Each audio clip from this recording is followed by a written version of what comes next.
आ चुका हूँ सीतावन देवास में और यहाँ पर कहा जाता है कि लौह कुश जी का जन्म स्थल यही है।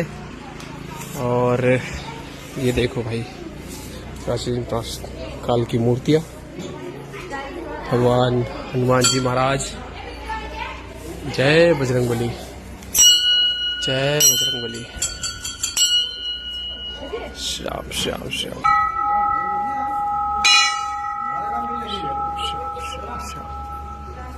श्री राम श्री राम श्री राम श्री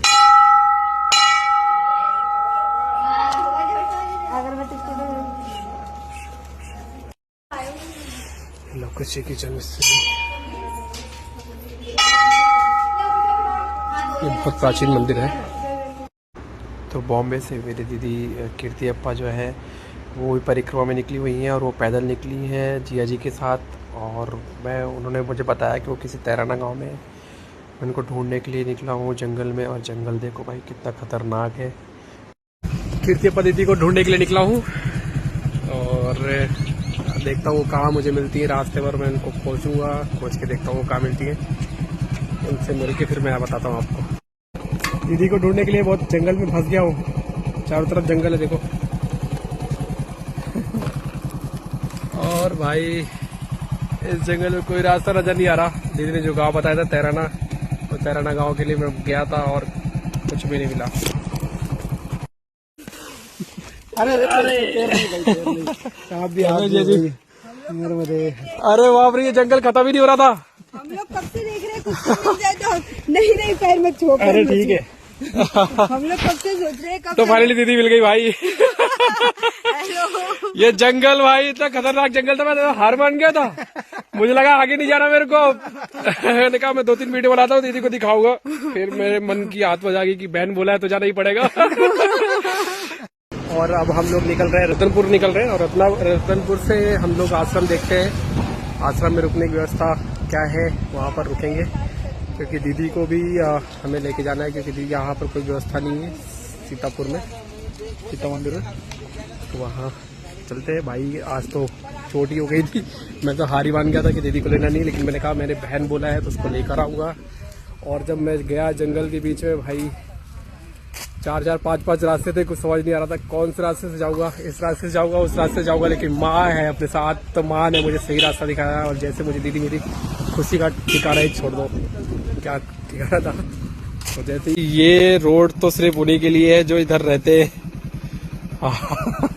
अपनी तो हवा टाइट है, 2 पुल क्रॉस करके के बाद तीसरा पुल ऐसा आ गया।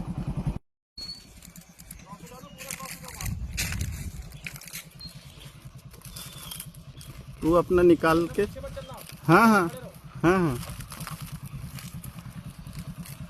मेरा पैर जो है ना पानी में जाने वाला।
उधर मिलो व्हाइट वाले रोड पे, तो बैठ जाओ।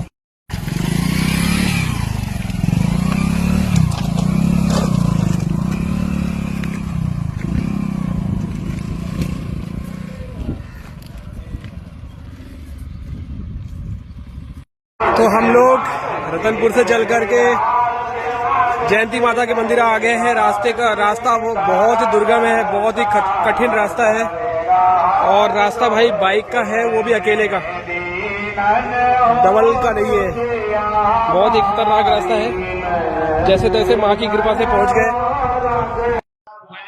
कठिन रास्तों को पार करते हुए माँ जयंती माता के मंदिर हम लोग पहुंच गए। और ये मंदिर इतना खूबसूरत मंदिर है कि मैं आपको वर्णन नहीं कर सकता। जो भी नर्मदा परिक्रमा में है वो जरूर एक बार जयंती माता के दर्शन करने के लिए जरूर। ओहो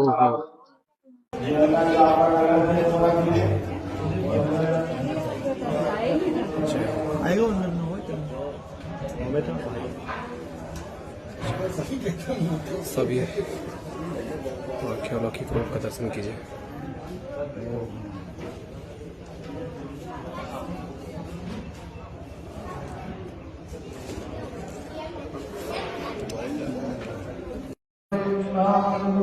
और इतना अलौकिक दर्शन था, बता नहीं सकता आपको।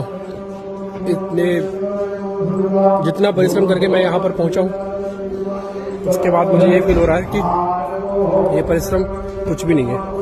अगर आपको भगवान के दर्शन करने हैं तो शायद आपको बहुत परिश्रम करना पड़ेगा। आपका जीवन जो है ना, उन्हीं के दर्शन करने के लिए हुआ है। बहुत बड़ा क्षमा प्रार्थी हूँ मैं। रास्ते मुझे ऐसा ख्याल आया कि शायद मैं गलत जा रहा हूँ, क्यों जा रहा हूँ, मेरे रूट में भी नहीं था माता जयंती के दर्शन करने के लिए। उसके लिए मैंने माँ से बहुत ज़्यादा क्षमा मांगा, कान पकड़ के। माँ मुझे क्षमा कर देना, लेकिन कुछ भी कहो, अलौकिक दर्शन हुए माँ के। सब जितने भी लोग मेरी नर्मदा परिक्रमा यात्रा देख रहे हैं या जो है, उन्होंने सबने माँ के दर्शन कर लिए होंगे। और सब पर माँ कृपा बना के रखे, सभी खुश रहे, सर्वजन सब स्वस्थ रहे, मस्त रहे, अच्छे रहे।